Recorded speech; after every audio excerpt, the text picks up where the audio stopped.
Salut à toi, bienvenue dans cette nouvelle vidéo. J'espère que tu vas bien. Bienvenue sur ma chaîne. Ici, nous parlons de trading et de crypto-monnaie. Et si cela t'intéresse, n'oublie pas de t'abonner et d'activer aussi la cloche de notification. Aujourd'hui, dans cette vidéo, je vais te présenter une stratégie qui va te permettre de trader sur les ticks. Donc, il y a beaucoup de personnes qui m'ont demandé de faire des vidéos sur les ticks, des stratégies sur les ticks. Donc, aujourd'hui, je vais faire vraiment cette vidéo sur comment toi aussi tu pourras trader les ticks sur Boom et Crash.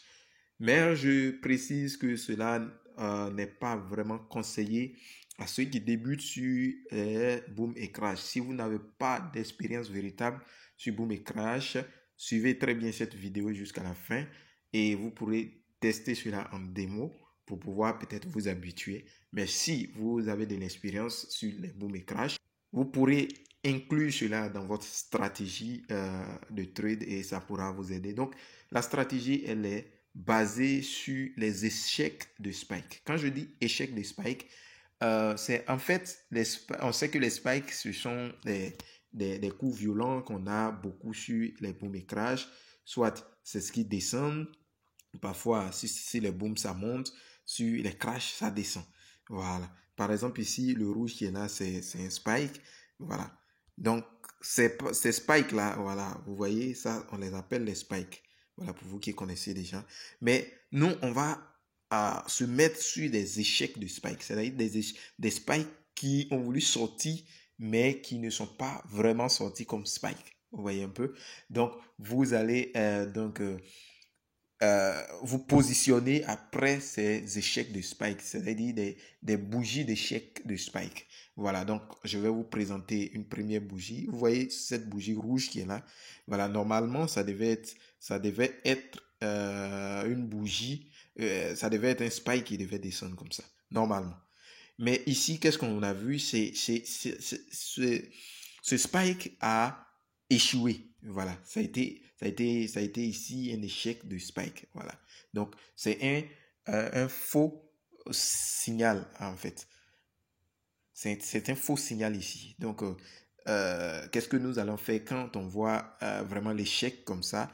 On va maintenant se positionner après pour pouvoir prendre la hausse. Donc, restez jusqu'à la fin de la vidéo pour que vous puissiez voir l'intégralité, comment s'y prendre pour pouvoir déjà. Donc, on va fouiller sur le marché. On va donc fouiller sur le marché.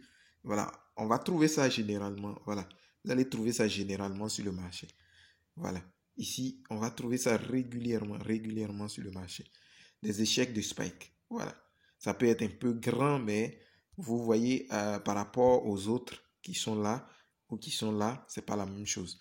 Donc vous verrez des échecs de spike parfois, des échecs de spike. Voilà, des spikes qui ont voulu sortir mais qui ne sont pas sortis. Voilà, donc vous allez les chercher sur le marché.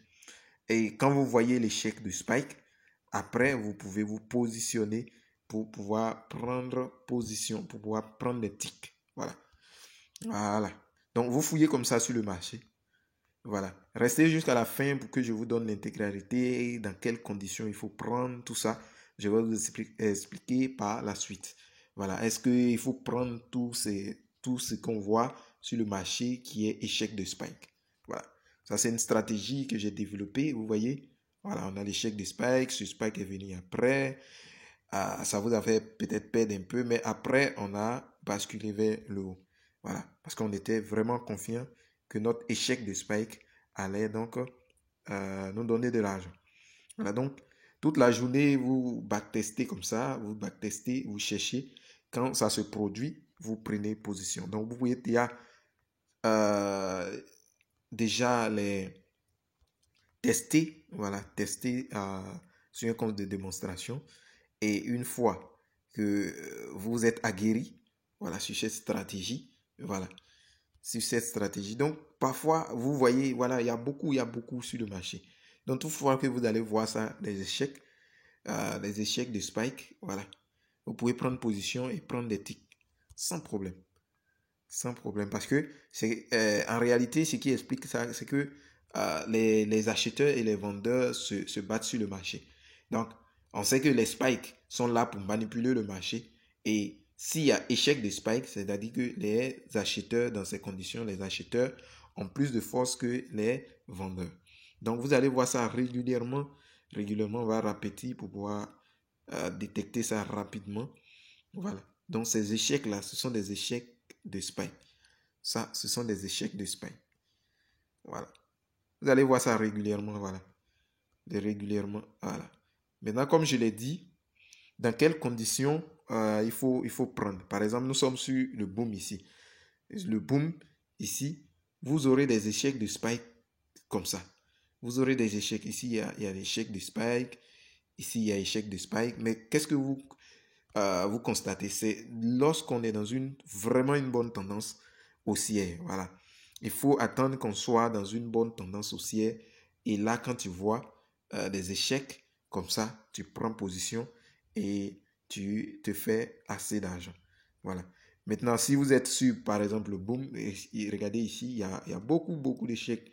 Voilà. On sent que les spikes n'ont plus de force pour descendre. Voilà. Parce que nous sommes dans une véritable tendance.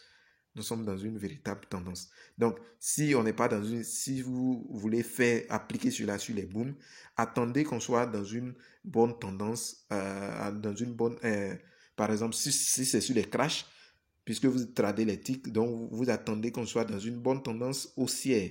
Voilà. Donc, c'est la tendance qu'il faut vraiment respecter.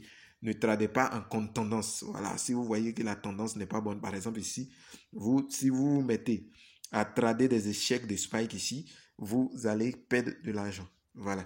Donc, c'est une stratégie que j'ai développée et que j'utilise régulièrement. Donc, je regarde bien la tendance avant de le faire. Donc, on va partir sur par exemple, le boom. Voilà.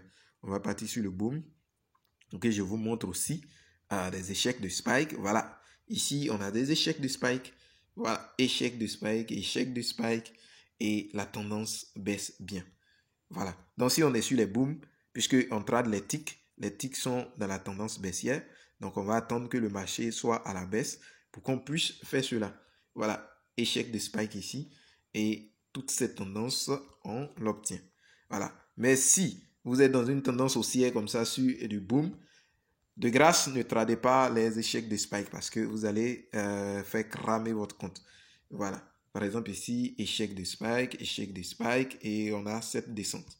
Voilà. Donc, soyez sûr que le marché est en train de vraiment baisser pour prendre des échecs de spike. Ici, il y a échec de spike, j'ai pris.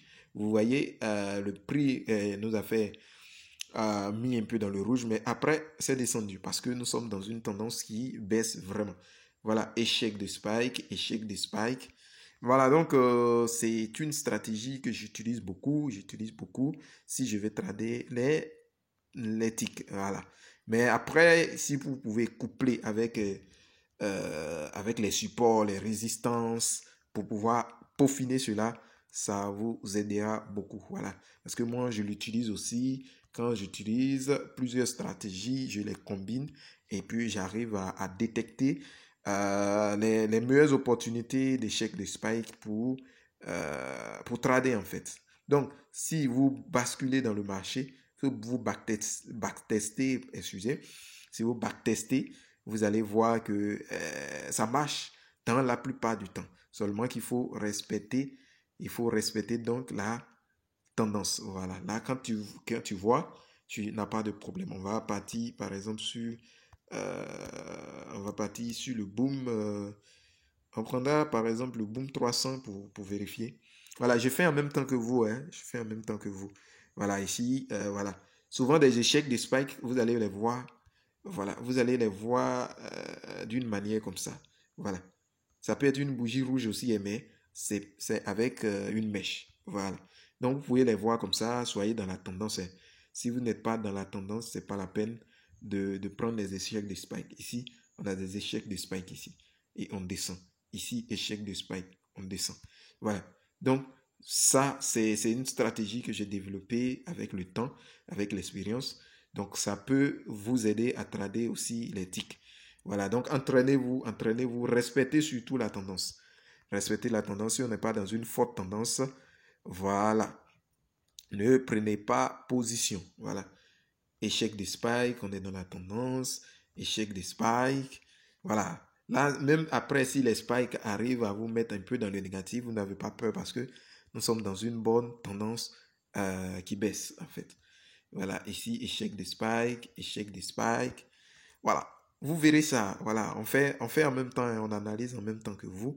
Voilà, je n'invente pratiquement rien pour vous faire croire que truc, mais je vous donne ce que moi-même j'utilise quand je vois vraiment mes tendances. Voilà, quand je prends, je n'ai pas de soucis. Donc, vérifiez toujours la tendance. C'est le grand secret pour pouvoir réussir. Voilà, on backtest ensemble. On backtest ensemble. Voilà. Il y en a plusieurs. Sur tous les marchés que vous allez passer, vous allez voir ces échecs de spike. Mais soyez de grâce, soyez dans une bonne tendance. Voilà. Dans une bonne tendance, dans le sens des tics. Voilà. Par exemple, ici, on a des échecs de spike toutefois. Voilà. Donc, quand vous êtes dans cette tendance, même si ça vous met un peu dans le négatif, voilà, parfois vous allez voir des spikes qui seront un peu plus grands. Un peu plus grands, mais si vous êtes dans la bonne tendance, vous n'avez pas peur en fait. Vous n'avez pas peur. Voilà. Donc, soyez amis de la tendance si vous voulez trader les ticks. Voilà. Ici, voilà. On a une tendance qui baisse bien. On est là, on touche. Même cette zone, on n'a pas peur parce que on sait que ça va continuer à descendre. Donc, sur le marché réel, vous allez devoir, voilà, quand on a ces genres de tendances, voilà, on peut prendre un peu et quelques ticks et puis aller en avance. Donc, la stratégie est très simple. Vous allez identifier la tendance dans le sens des ticks. Lorsque vous voyez échec de spike, vous prenez et puis vous laissez couler le marché. Voilà, donc vous, c'est une stratégie que vous pouvez coupler avec ce que vous avez déjà. Si vous avez déjà une stratégie, vous allez coupler avec ça. Voilà, vous couplez avec et puis vous vous mettez, voilà. Ici, par exemple, voilà, on avait des échecs de spike ici. On était dans une bonne tendance en fait.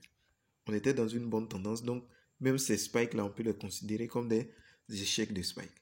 Des échecs de spike. Voilà. Donc, cette stratégie, ça fonctionne sur les booms et les crashs. Voilà. Soyez seulement amis. Ici, par exemple, il y a eu échec de spike ici. Il y a eu un grand spike, mais après, on est parti. Voilà. Donc, ça fait que quand vous êtes dessus, si vous respectez bien la tendance, vous n'aurez pas peur. Voilà, vous n'aurez pas peur de prendre lorsqu'il y a échec de spike. Mais si vous n'avez pas vu d'échec de spike, de grâce, ne prenez pas position. C'est une stratégie que vous pouvez utiliser si vous travaillez déjà les ticks. Voilà, vous pouvez déjà coupler avec les supports, les résistances, et puis voilà, vous allez pouvoir vous en sortir en fait. Voilà, donc pour ceux qui ont demandé des stratégies sur les ticks, voilà, voici une stratégie que je vous donne gratuitement ici sur cette chaîne. Donc, si vous avez aimé le contenu, je vous demande de vous abonner à la chaîne, d'activer également la cloche de notification. Et si il faut liker la vidéo pour nous faciliter donc le référencement de la vidéo. Donc, sur ce, je vous dis à très bientôt pour une nouvelle vidéo.